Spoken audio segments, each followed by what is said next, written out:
4 दाण्याच्या शेंगा असलेलं 90 ते 95 दिवसात येणारं आणि एकरी 10 ते 15 क्विंटल उत्पादन देणारं वाण म्हणजेच वसंतराव नाईक मराठवाडा कृषी विद्यापीठ परभणी यांचं MAUS 725 हे वाण आहे।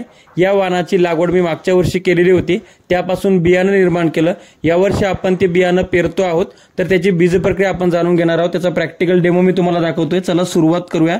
नमस्कार, मी ज्ञानेश्वर खरात पाटील। आता तुम्ही स्क्रीनवर बघत आहात, तुम्हाला एक बॅग दिसते आहे। त्या बॅग मध्ये आपण ते पॅक केलेलं आहे। मी ती खोलतोय, तुम्हाला ते बियाणं दाखवत आहे। टपोरे दाणे आहे, 100 दाण्याचं वजन, 13 ग्रॅम त्याचं भरतं, जबरदस्त सीड आहे।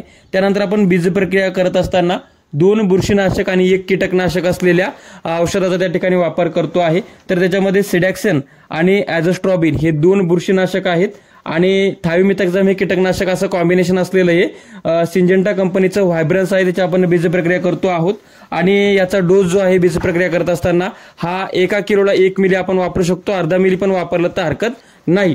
तुम्ही याऐवजी PCT असेल किंवा वार्डन असेल किंवा कॅस्केड असेल याची बीज प्रक्रिया करू शकता।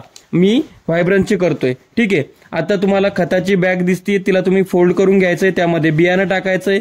नंतर स्क्रीनवर दाखवतो त्याप्रमाणे औषध टाका। एकाच ठिकाणी औषध टाकायचं नाही, त्यामुळे काय होतं, ते औषध डायरेक्ट त्या सोयाबीनमधून खाली गोणीतून जमिनीवर पडतं।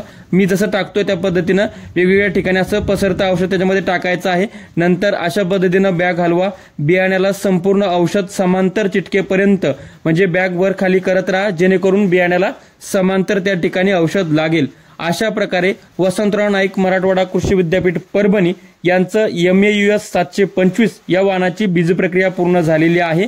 4 दाण्याच्या शेंगा असल्यामुळं आणि कमी दिवसात येत असल्यामुळं मुळकूज, खोडकूज याचा प्रादुर्भाव त्याच्यावर झालेला नव्हता मागच्या वर्षी। येलो मोजॅकला सुद्धा प्रतिकारक्षम आहे। अशा पद्धतीच्या वाणाची स्टेप बाय स्टेप आपण तुम्हाला माहिती देणार आहोत। आज आपण बीज प्रक्रिया केलेली आहे, यानंतर लागवड, रोपावस्था, फुलावस्था, शेंगावस्था अशी संपूर्ण माहिती या चॅनलच्या माध्यमातून तुमच्यापर्यंत पोहोचवणार आहोत। त्याकरता चॅनल सबस्क्राइब करा, साईडला असेल बेल आयकॉन दाबा। तुर्तास थांबतो, आपली रजा घेतो। आपलाच ज्ञानेश्वर खरात पाटील। धन्यवाद।